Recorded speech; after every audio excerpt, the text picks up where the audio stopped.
Now let's turn our gaze slightly northward to borderlands between Asia and Europe. Tensions are spiking in the Caucasus again between Azerbaijan and Armenia.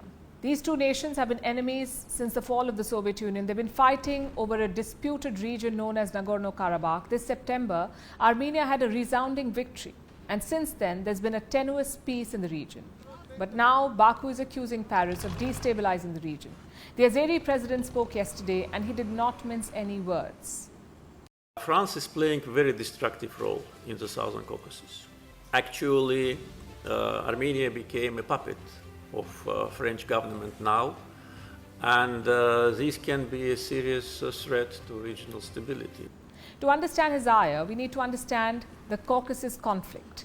Armenia and Azerbaijan have been at each other's throats for decades. They fought two major wars since the 1990s, but the world has not really bothered to try to resolve the issue because of history and geography. Both Azerbaijan and Armenia are former Soviet states. They still fall in Russia's sphere of influence. So the rest of the world had mostly left them to fight it out amongst themselves. After all, who would meddle with Russia's neighbors in its backyard? It seems the answer to that question is France. Paris has been courting Armenia lately, especially this year. It's been a tough year and a tough few months for Armenia. It seems to have decisively lost Nagorno-Karabakh to Azerbaijan. The region was internationally recognized as Azeri territory, but it was home to mostly ethnic Armenians. Now, they did not acknowledge Azerbaijan's authority. They maintained de facto independence with help from neighboring Armenia.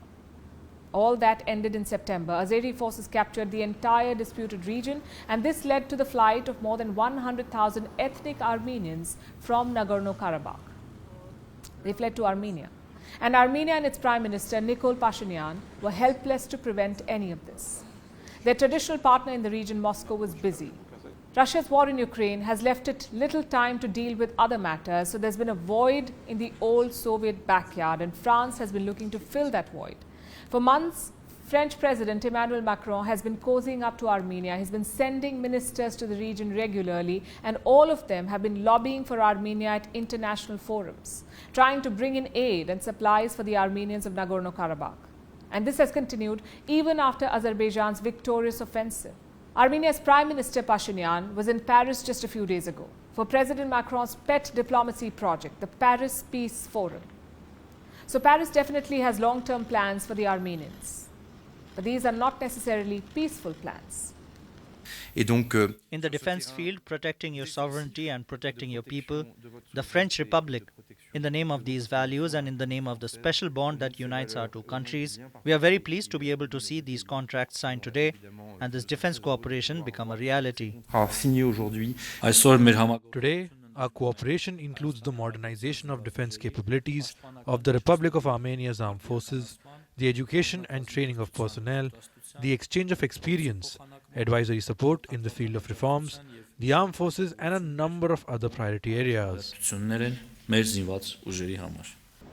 Long-term defense contracts, long-term military training agreements, French advisory support. These deals were announced in late October. Obviously, Azerbaijan is not pleased, and all this has led to the outburst yesterday.